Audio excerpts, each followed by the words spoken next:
L'émission Carnet de route se place au croisement des cultures chinoises et non chinoises en vous ouvrant les portes d'une Chine multiculturelle.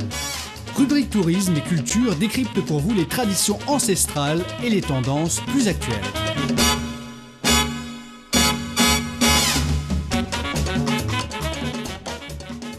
Bonjour à tous, bienvenue dans notre émission Carnet de route. Aujourd'hui, nous partons à la découverte d'une ville fascinante du nord-est de la Chine, Changchun. Pour nous guider dans cette aventure, nous accueillons Rogo qui a visité à plusieurs reprises cette partie de la Chine. Bonjour Rogo. Bonjour Manon, bonjour à tous nos auditeurs. Je suis ravi de partager avec vous ma passion pour Changchun, une ville qui ne cesse de me surprendre même après toutes ces années. Oui, quand on parle de Changchun, la première chose qui nous vient dans l'esprit, c'est son industrie automobile. C'est le chef-lieu de la province du Jilin. Et pour nos auditeurs qui découvrent cette destination, comment présenteriez-vous Changchun, Rogo? Vous savez, Manon, Changchun est une ville de contrastes fascinants, capitale provinciale de Jilin pour commencer. Son nom signifie long printemps. Long printemps, mais c'est contraste avec son climat. Comme on sait que les hivers, ils sont très longs. Oui, ce qui est presque ironique quand on sait que les hivers, ils sont particulièrement longs et rigoureux.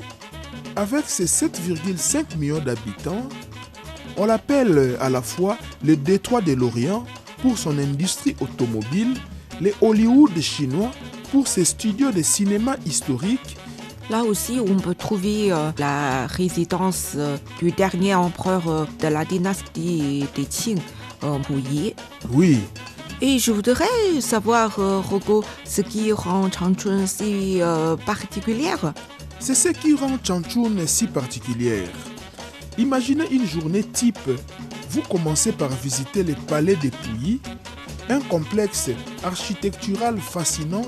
Les jardins y sont magnifiques, particulièrement au printemps quand les cerisiers sont en fleurs.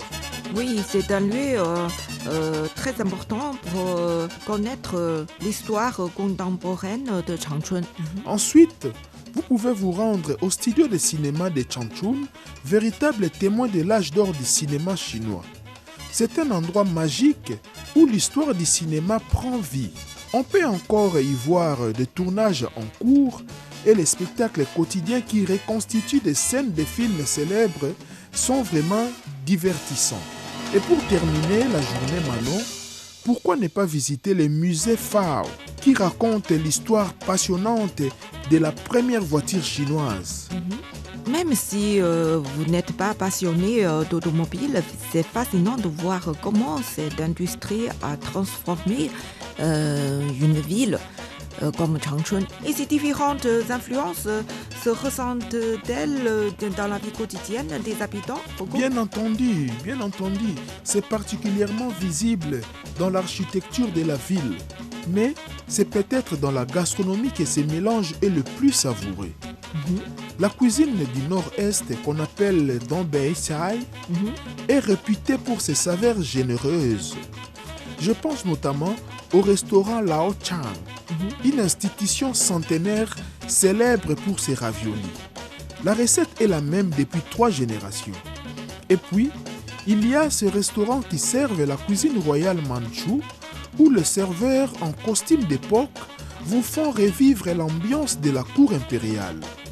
Les soirs Manon, la ville prend une autre dimension avec ses marchés nocturnes. L'odeur des brochettes grillées, l'animation autour des stands de nuit, c'est là que vous sentez vraiment le pouls de la ville. Ah, ça m'étonne, hein?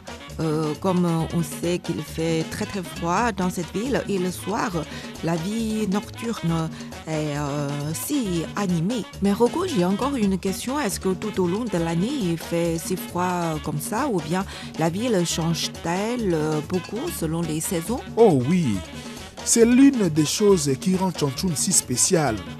Chaque saison offre une expérience complètement différente. L'été est la haute saison touristique avec des températures agréables autour de 25 degrés Celsius. autour de 25 degrés. C'est vraiment le paradis en été. C'est la période du Festival international du film en août, quand toute la ville vibre au rythme du cinéma. Les projections en plein air dans le parc culturel sont des moments magiques. Le Festival international du film de Changchun a été créé en 1992. C'est le premier festival du film de la Chine qui porte le nom d'une ville et c'est également un festival à l'échelle nationale. Et je me souviens encore que la plupart des films qu'on a vus pendant l'enfance ont été produits par le studio cinématographique de Changchun. Et les participants pourront profiter du fraîcheur de cette ville en été. Et Rocco, comment est l'automne de cette ville? L'automne, c'est peut-être ma saison préférée, entre septembre et octobre. Pourquoi? Parce qu'à ce moment-là, le ciel est d'un bleu éclatant, le parc s'épare de couleurs flamboyantes et le festival automobile anime toute la ville. C'est aussi la meilleure période pour des excursions dans la région. Et l'hiver? C'est une saison à part entière. Les températures, notez bien, peuvent descendre jusqu'à moins 25 degrés Celsius. Oh là là. Mais les habitants ont développé une véritable culture du froid. Le fleuve gelé devient une aire de loisirs où les familles patinent. Le festival des glaces transforme la ville en monde féerique et les sources chaudes du mont Shanghai sont encore plus appréciables. Le printemps arrive tard, mais apporte avec lui une explosion de couleurs avec le cerisier en fleurs. Donc c'est magnifique de voir la ville s'éveiller enfin après l'hiver. Et Rocco, parlons maintenant des aspects pratiques. Et comment conseilleriez-vous de préparer son voyage à Changchun, Rocco? Comme ce n'est pas d'autres métropoles comme Pékin, Shanghai, et ce sont des destinations internationales. Et pour se rendre à Changchun, il faut peut-être des préparations un peu spéciales. La préparation est essentielle dans cette partie de la Chine. Vous savez, une ville comme Changchun n'est pas encore une destination touristique internationale majeure. Donc dans ces cas, il faut prendre toutes les formalités. Pour un étranger, d'abord il faut avoir un visa chinois. Bien sûr. Il faut se munir d'une bonne assurance voyage. Surtout quand vous y allez en hiver. Parce que, tu vois, c'est une partie où il fait très très froid et on peut tomber malade à tout moment. Donc il faut avoir une assurance qui peut vous permettre de couvrir toutes les maladies. Voilà, tous les inconvénients liés à votre santé. D'accord. Et pour l'arrivée, l'aéroport international de Changchun, Longjia, est bien desservi. Une navette express vous amène au centre-ville en 1 heure environ.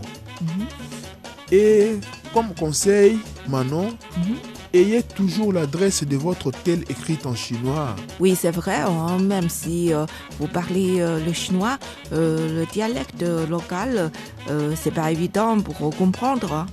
D'ailleurs, parlant de la barrière linguistique, je recommande vivement de télécharger quelques applications essentielles avant le départ. WeChat est indispensable. C'est à la fois un moyen de communication, de paiement et de traduction. Et puis, il y a des applications qui sont excellentes pour la traduction et fonctionnent surtout hors ligne. Oui, Wi-Fi. vous pouvez toujours continuer à utiliser cette application. Oui. Et pour les déplacements en ville, on peut prendre le métro, peut-être. Bon, le réseau de transport est très efficace. Le métro est le plus simple à utiliser pour les visiteurs étrangers. Il y a 3 lignes principales qui couvrent les sites majeurs avec des indications en anglais. Ça, c'est bien. Les tickets sont aussi très abordables, autour de 2-3 yuan par trajet. Donc c'est vrai, hein, c'est très abordable. Et pour les taxis, je pense qu'il y a des applications pour appeler des taxis seulement. Peut-être il faut d'abord le transmettre en version en anglais, c'est plus pratique. J'ai une petite astuce. Photographiez les cartes de visite de votre hôtel et des endroits que vous voulez visiter. C'est très utile pour communiquer avec les chauffeurs. Ah oui, c'est une bonne idée. Et où conseilleriez-vous de séjourner?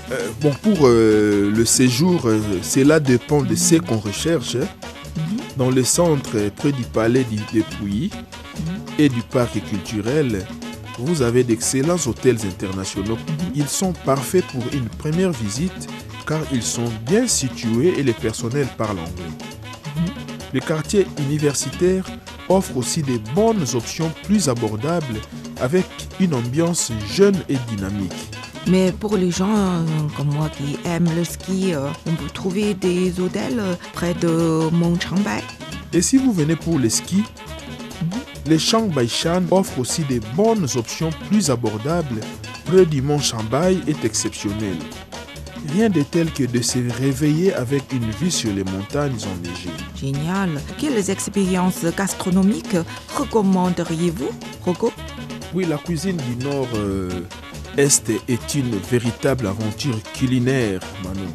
Je conseille toujours de commencer par le restaurant pour découvrir les véritables raviolis de Changchun. Demandez une table avec vue sur le cuisinier. C'est fascinant de les voir préparer les raviolis à la main. Chaque famille a sa recette secrète de farce. Et pour le hot pot, surtout en hiver, est une valeur sûre. Le marché nocturne de la rue Chongqing est une expérience incontournable. Suivez les files d'attente des locaux, elles vous mèneront au meilleur stand. Les brochettes grillées qu'on appelle shuar sont particulièrement délicieuses ici. Oui, les brochettes grillées. Et à part la visite dans la ville, et parlons des excursions que peut-on découvrir autour de Changchun, Rocco? Autour de Changchun, on s'aperçoit du coup que la région regorge de trésors. Le mont Changbai est vraiment le joyau de la région. Son lac volcanique Changxi est spectaculaire. Oui, c'est vraiment magnifique. Hein? J'avais visité le lac Tianchi. Imaginez un lac d'un bleu profond, niché dans un cratère à 2200 mètres d'altitude. C'est magnifique, et surtout en hiver. Et pour l'été? En été, les randonnées vous font découvrir une flore unique, notamment les fameux ginseng sauvages. Oui, le ginseng sauvage, c'est un élément utilisé souvent par la médecine traditionnelle chinoise. En hiver, c'est un paradis pour les skieurs, avec en bonus des sources chaudes naturelles. Il n'y a rien de plus magique que de se baigner dans une source d'eau chaude pendant qu'il neige. La ville de Jilin, à 1 heure de train, offre un spectacle naturel unique en hiver. Les phénomènes de grivage. Quand les conditions sont réunies, les arbres le long de la rivière Songhua se couvrent de cristaux de glace, créant des paysages féeriques. C'est l'un des 4 grands grivages naturels au monde. Assis dans le Bermer, on peut y aller pour découvrir ce grand givrage naturel. En été, le lac Songhua devient un havre d'activités nautiques. J'aime particulièrement emmener les visiteurs dans le village de pêcheurs traditionnels autour du lac. On y mange le meilleur poisson de la région, préparé selon des recettes traditionnelles. Un grand merci à Rocco pour ce merveilleux partage. N'oubliez pas de nous retrouver la semaine prochaine pour une nouvelle destination.